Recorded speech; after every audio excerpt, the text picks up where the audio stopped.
Merci Madame la sénatrice. Je veux particulièrement saluer tous les membres du comité de soutien de parrainage pour la libération de Salah Hamouri.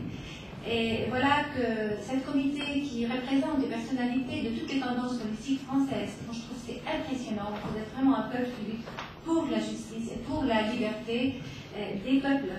Et je veux aussi saluer la présidente d'honneur, la maman de Salah Hamouri, c'est une vraie femme militante, et vous tous pour être parmi nous cet après-midi.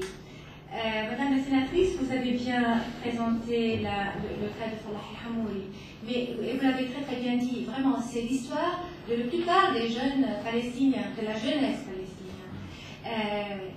Depuis 1967, 7000 personnes ont été emprisonnées pour des raisons politiques par le gouvernement israélien, par la police israélienne ou l'armée. Alors ça fait 20% de la population des Palestiniens qui ont connu l'expérience d'être dans les prisons israéliennes. Et très souvent, ce sont des détentions administratives, c'est-à-dire qu'il n'y a pas un processus légal, il n'y a pas nécessairement un jugement. Ce sont des détentions qui sont faites 6 mois par 6 mois, renouvelées. Il y a des jeunes, des hommes, non, des femmes, qui souffrent de cette statut pendant beaucoup des années. Si on regarde le bio de ce jeune Salah Hamouri, comme la plupart des jeunes palestiniens, il a 23 ans, il a été détenu, comme vous l'avez dit, déjà 3 fois. Première fois, il avait 16 ans, vraiment un enfant, à l'école chez les frères, à Jérusalem, que fréquentaient d'ailleurs les enfants aussi. Et voici, son expérience, c'est la violence de l'occupation, c'est même comme si pour renforcer ce besoin de résister à la violence. Je veux dire un point sur les prisonniers, surtout qui viennent de Jérusalem-Est, ceux qui résistent à l'occupation, ils sont considérés comme des criminels. Ce ne sont pas des prisonniers politiques. Ce n'est pas connu en Israël de prisonniers politiques. Les prisonniers palestiniens sont criminels. Et c'est pour cela, quand la France demande la libération de Salah Hamouri, il fallait attendre qu'il y ait un tribunal, qu'il y ait un jugement, qu'ils l'ont fait que par pression, maintenant en avril 2008. On a 11 000. Et je veux dire quelque chose qui sont peut-être il a un peu de chance, cher Salah Hamouri, parce qu'il est français.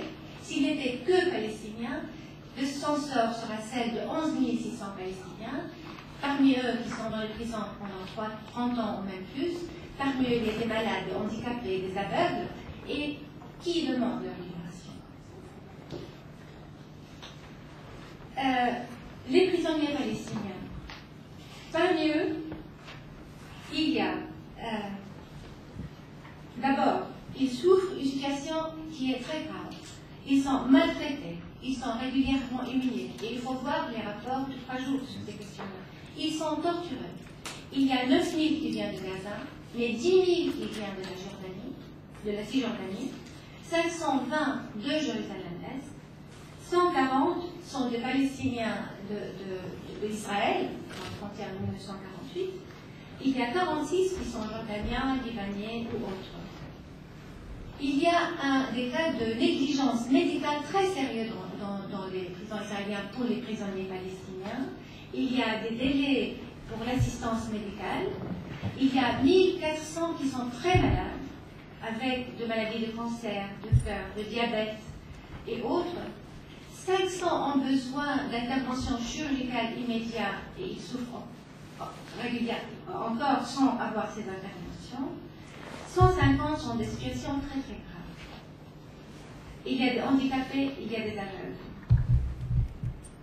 Pourquoi ces Palestiniens, ces 11 000 sont dans les prisons? C'est juste une de ces multiples conditions de l'occupation qui dure 40 ans, comme une occupation qui est très illégale.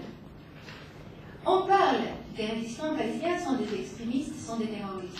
Pourquoi n'en parlons pas des terroristes, des extrémistes juifs, des colons qui, on reçoit des nouvelles tous les jours, qui assassinent des bergers, des simples bergers, qui mènent leurs troupeaux pendant des siècles, qui brûlent les oliveries, qui brûlent les maisons des paysans.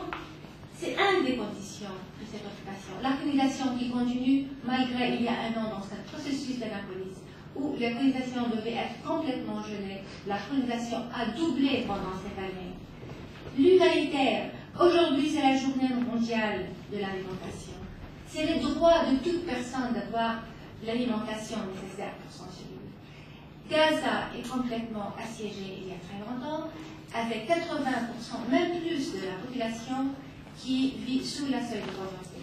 60% de la population de la Cisjordanie vit aussi sous la seuil de la pauvreté. Pour les Palestiniens, cette Nakba, la catastrophe qui a commencé en 1948, où 80% de la population était expulsée, continue au jour le jour.